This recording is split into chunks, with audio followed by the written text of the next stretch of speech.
after watching that film, I come to understand if I could work that hard every day, with being blessed with the physical tools that I have,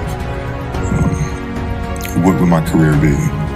And I made a promise to myself from that day that I was going to work that hard every single day, so that when I do retire, I have no regrets. And that was the most important thing for me, is to leave no stone unturned, get better every single day. And if I lived that way, then over time, I'd have something that was beautiful. But that was my philosophy. It seems like a pretty simple one, but if you live your life to just get better every single day and do that for 20 years, what do you have? Networking is all about making it, so you can't just network after you've made it. You have to have armed yourself with a skill set that makes you useful to people. It's no good, becoming the man in your hometown, living in LA, networking, working your way up, knowing that you can get into the best bars, the best restaurants, etc. And then when you're there, just being a jackass and not having any skills and not having anything to offer people.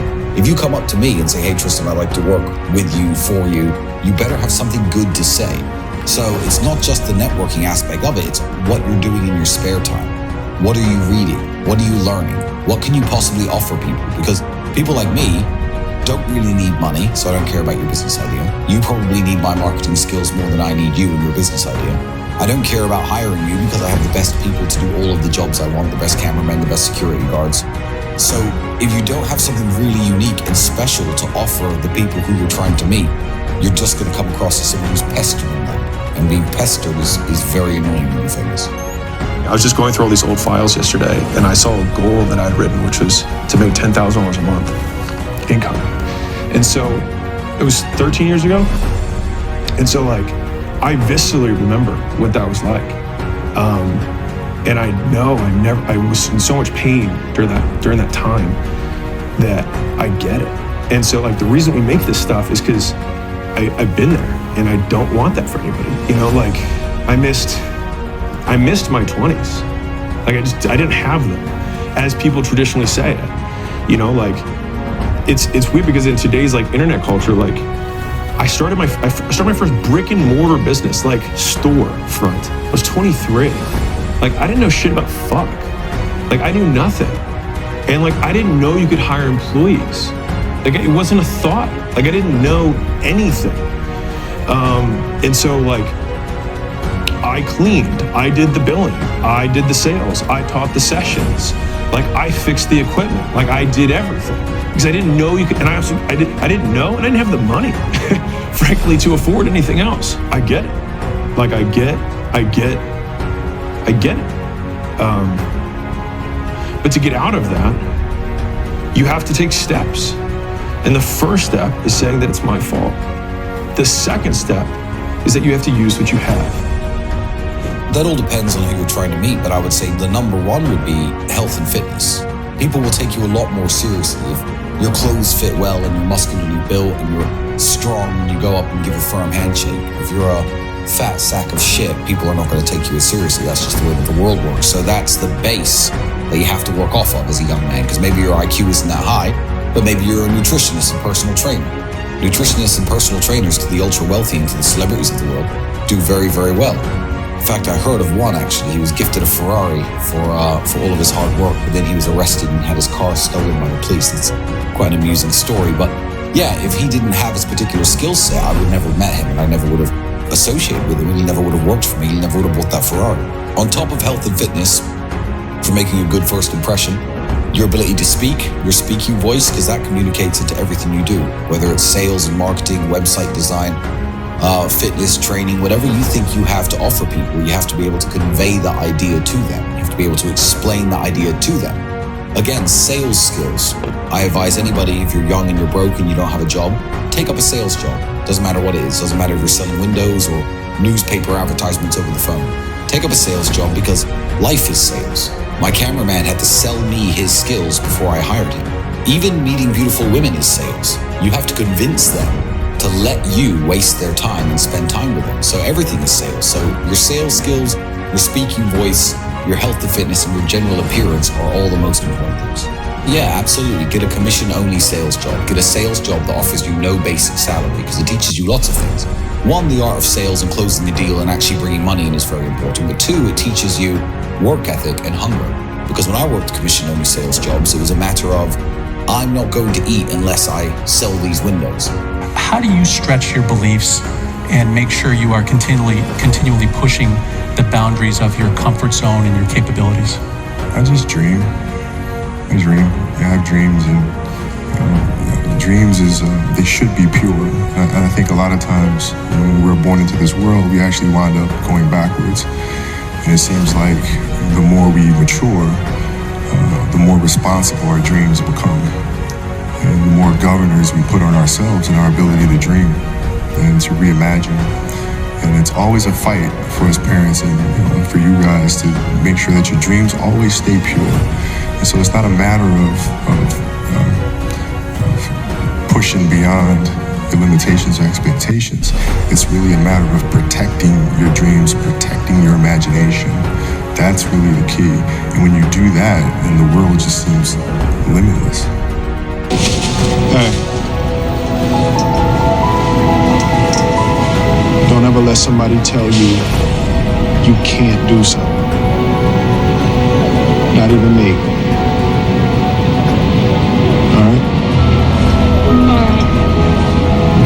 You got a dream, you got to protect it. People can't do something themselves. They want to tell you you can't do it.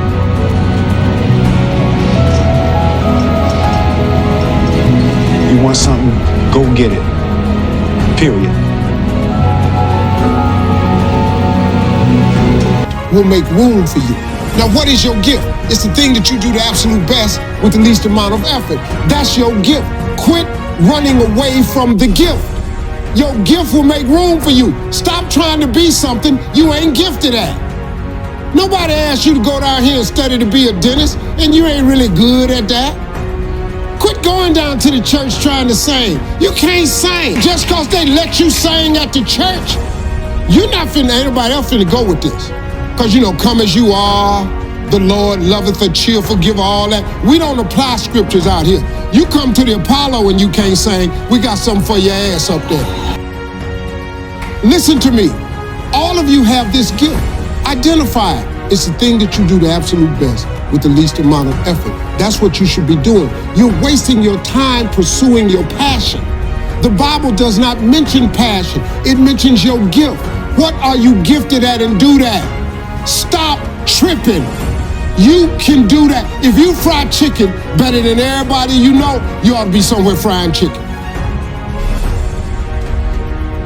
People make millions of dollars frying chicken. Popeyes, Kentucky Fried Chicken, El Pollo Loco. All they doing is making chicken. They just found a way to do it. Somebody just started making chicken. You know the story of Marie Callender's? Do you know what this woman did, man? She worked for a diner, a greasy spoon diner that was going out of business.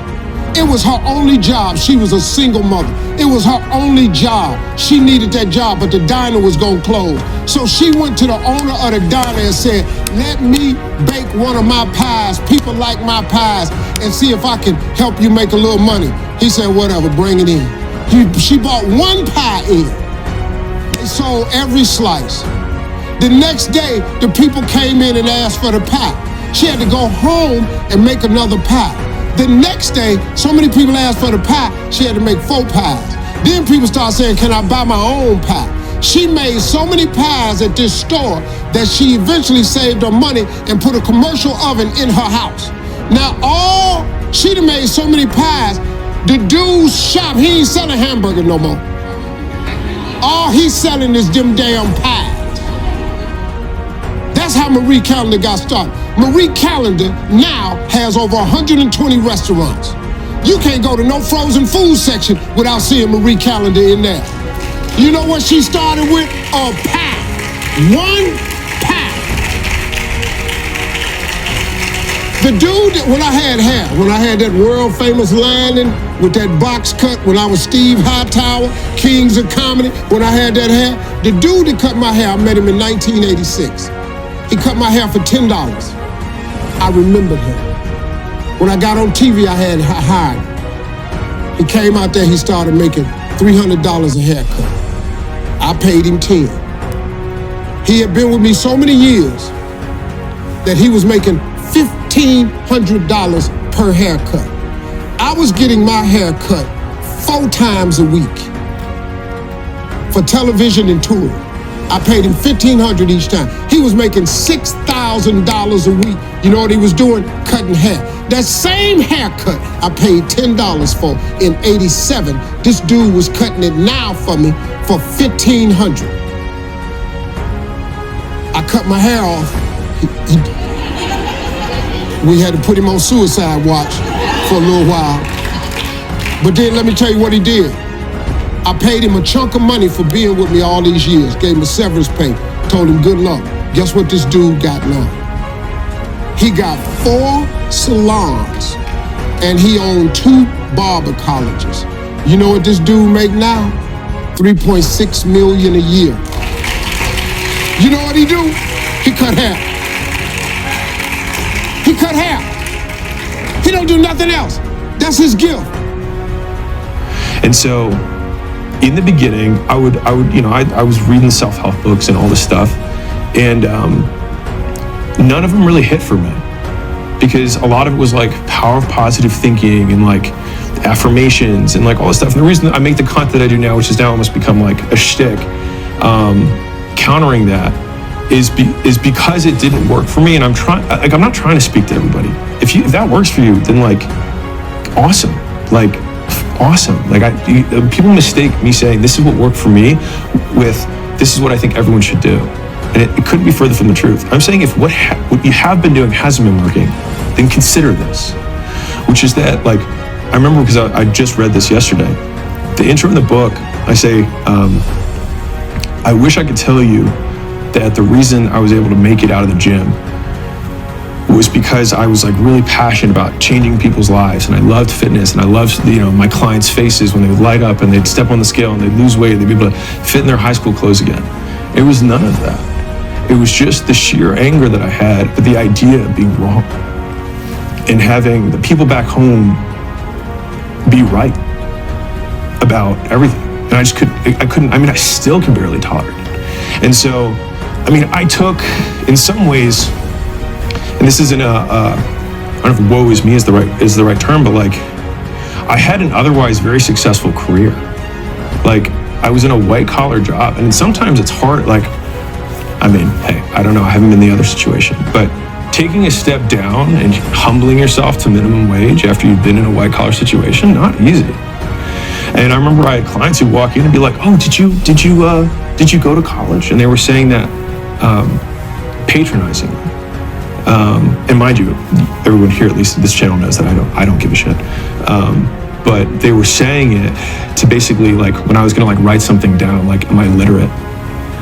And in those moments, again, it was like I could be right or be rich. Like I could try and humiliate them back because the pain of what they just said made me feel. They probably didn't even intend that.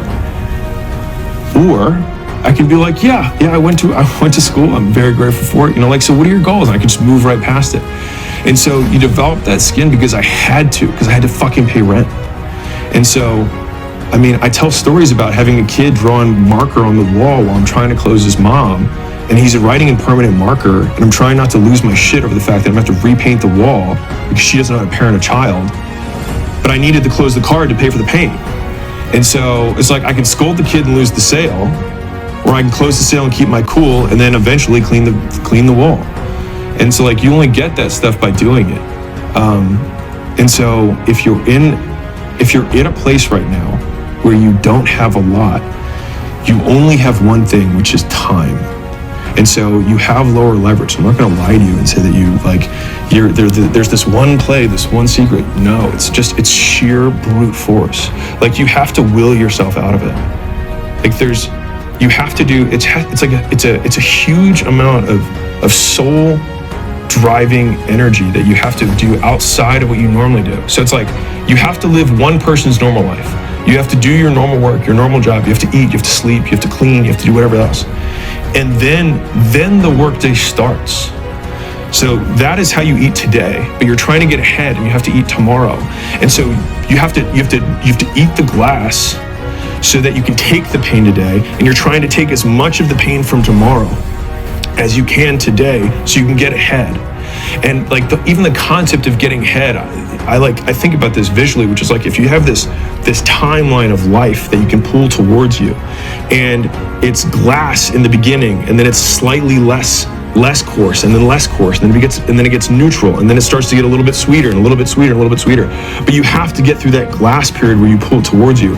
And I do have this theory that like on a long enough time horizon, if we could live 1,000 years, everyone would eventually be successful.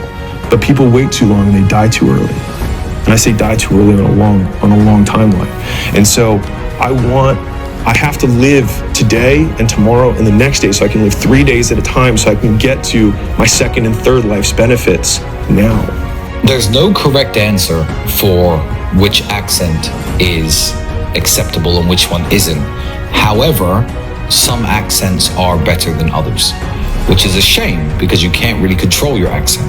However, regardless of what your accent's like and what your speaking voice is like, you can always tell the intelligence behind somebody's accent, depending on the language they use, the vocabulary they use, the vernacular they use, the way they pause, the way that they take their time when putting thoughts together, the way they intonate their words. So I know very smart people who are Chinese, Nigerian, Indian, who do speak with their heavy accent. However, you know that there's a brain behind that accent. So if you're lucky enough to be born with a British or maybe an American accent and you're not using your voice to your full potential, it's one of those instances where you'll always get outpaced by somebody who's more obsessed than if you're born with natural talent. So if you're born with a BBC British accent, which I don't quite have, but I guess that would be the top rank of accents in the world, in my opinion. You know, there's an Indian guy who can sell more than you and do more business than you and close more deals than you, despite the fact that his accent is a disadvantage. That's just because he works harder than you. So make sure that you do work on your vocabulary. Download stupid apps, word of the day. Read 20 new words a day and read what they mean, learn their definitions, try to include them into your everyday vocabulary. Yeah, you're really doing yourself a huge disservice if you don't try to maximize your speaking voice. The best way to cultivate your voice, besides expanding your vocabulary, to me, would be reading out loud. Take a book that you like, or a book that isn't something very simple, no children's books obviously, and read them out loud. It's an exercise that everyone used to have us doing in school. We probably don't understand why our teachers used to make us do this. However, the way that stories are written and the way that people speak in books and the way that sentences are put together, you can tell how it's supposed to be read. You can tell you're not supposed to just zoom through all the words like you do in your head when you're mentally reading it. So literally read it out loud. You can imagine how these characters are speaking to each other. You can imagine how they're trying to convey themselves, whether it be a sad moment of the book, an action-packed part of the book, somber, happy, it doesn't matter. You know what the characters are feeling at the time. So read out loud, and then when you find yourself speaking with your friends, if you find yourself talking really fast, you're umming and ahhing and you can't get your words together like this, then slow the fuck down. Slow down, think of what you want to say before you say it, and try to convey it in a very articulate, compendious way. And this is what's so deceiving about it, is it's very self-fulfilling, is that you get more evidence and then you get more confirmation, you get more evidence, you get more confirmation, and the more your life sucks, the more you're confirmed that you were right. But like, do you want to be right about the fact that your life sucks? Or would you rather, like there's I think it's an old Zig Ziglar saying, he said you can either be right or you can be rich. And I mean, it's simple, but this is what he was getting at, is that you can say, you know what? You are right. Your dad kicked the shit out of you your whole life and you don't have any confidence because he told you you're a piece of shit every day. You're right. But in order to be rich, you need to let that go.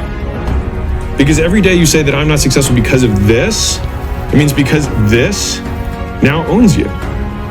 And for me personally, that realization that the thing that I hated most in the world, the things that I blamed for why my life wasn't the way it was, I was their bitch. And just realizing that made me angry. But through that anger, I was able to say, well, fuck them. Like, I will succeed despite the fact that my dad said this, or my mom said this, or Barack Obama said this, or Trump said this, or the woke left says what. Despite that, despite the fact that the chips are stacked against me, I will still win. There is a trick that I can tell young men that will help them close business deals, help them get girlfriends, help them make friends, help them get into the circles that they want to get into. And it's a stat, I guess, of yourself that you can expand throughout your entire life, and you should never stop expanding it. And that would be general knowledge. General knowledge is super important, because I remember I was sitting with one of the sheikhs in Dubai, and there was no alcohol at this house, of course. It was a dinner event, and they start passing around this wood that you burn, and you smell the scent coming off the wood. And I knew exactly how it was made and how it was cultivated. If you don't find it in the wild, which is very hard nowadays because it's all extinct, you have to drill certain holes into these trees and infect the trees with a certain type of mold and wait for the wood to go petrified. And I was explaining this process to him, which he already knew, but he was super impressed that I understood this part of Arabic culture and what this product was exactly. And general knowledge will always impress people. I can sit down with most people and have a conversation about most topics. Regardless of what it is, there's something that I will know about it. And as a young man, there's no reason to just, if you like sales and internet marketing, only read about that. Spend your spare time learning about things that you don't think are particularly useful. Maybe spend your spare time learning about things that you right now have no business knowing.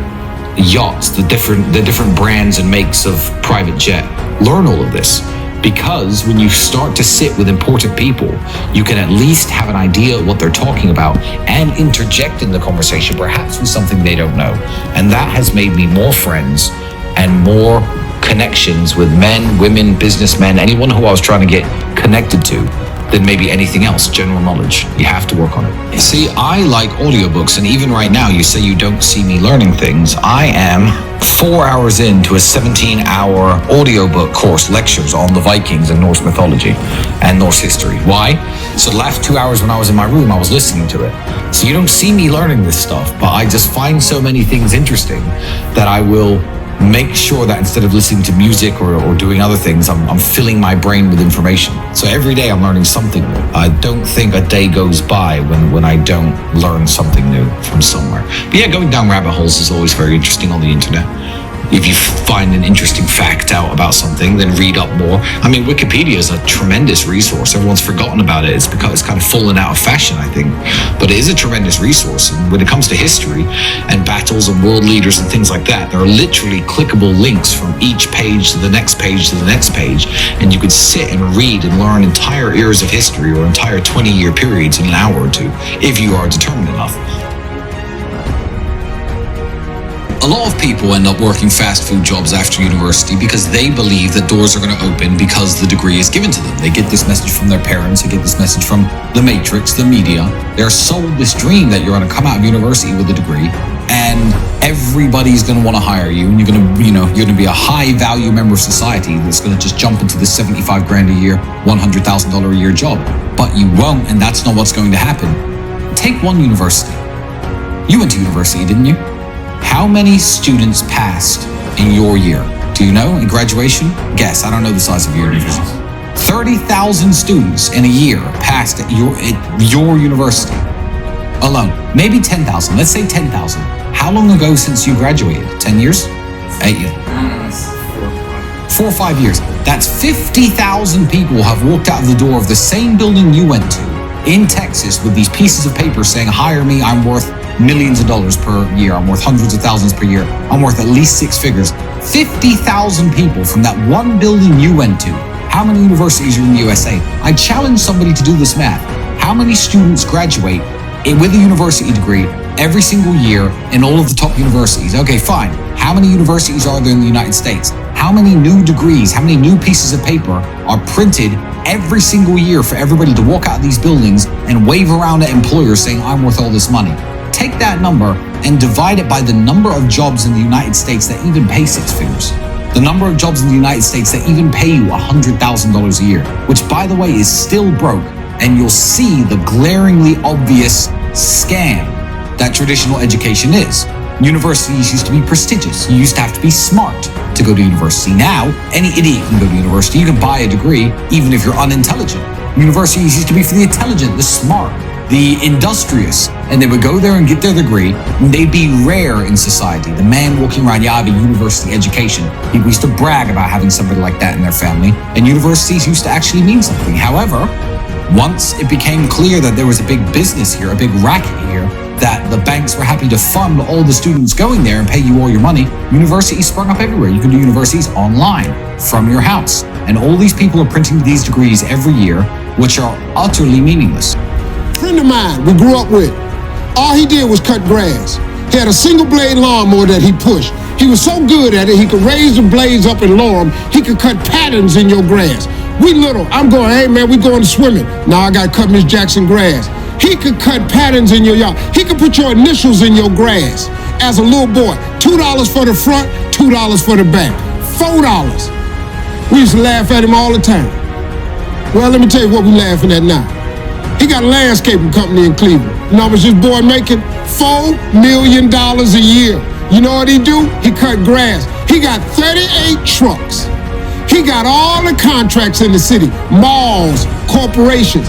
And when it snow outside, he do such a good job cutting the grass, he put plows on the front of his trucks, and he got all the snow removal contracts. This boy making $4 million a year, and you know what he do? He cut grass. I've never purposefully been a clown, and that's what a lot of these people, even if some of these streamers do grow up to be, I guess, mature adults when they're in their late 30s and 40s, when they're closer to my age, if they do, I think they'll look back at their content and be deeply ashamed of themselves, because I think that they are purposefully being clowns. They're purposefully acting stupid and saying and doing very stupid things. Although I don't agree with everything I used to say, and although I don't smile at my old content pridefully a lot of the time, I never purposefully acted like a clown. I never made a joke out of myself or a joke out of my life.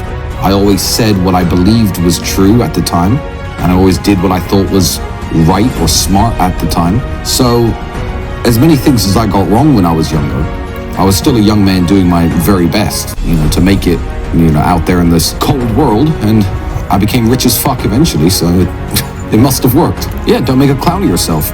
If I know that, I was sitting there in front of a camera at 25 talking about how I run all these webcam models. It's come back to haunt me, obviously, because the Romanian justice system is trying to, butcher my life because of that.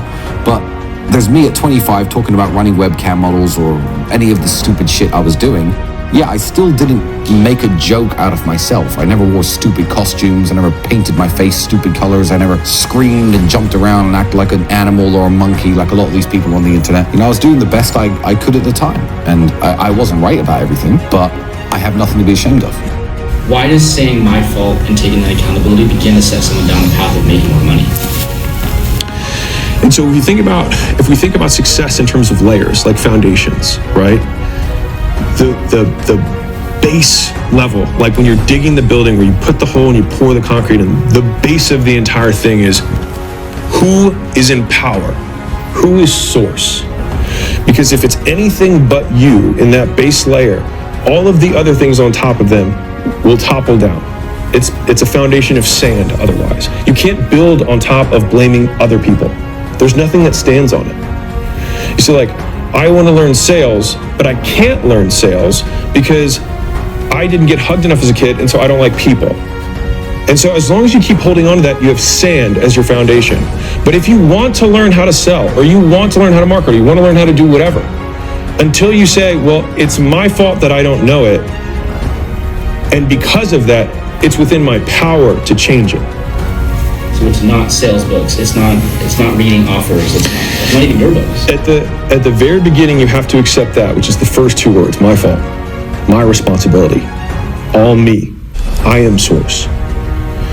And then once you can accept that one thing, and what's crazy is that one foundation is where 90% of people literally aren't. They're not there. They can't do it. The reason my girlfriend left me is because of this, not me. The reason I lost my job is because my employer was a dick. My boss sucked. Whatever, the economy. But it never serves you. Give me one instance, one example. This is to anyone who's listening to this. One example of when you blamed something else and it made you better. One. You can't find it because it's fundamentally not true. And so you cannot both desire to get better and also maintain blame. You have to pick.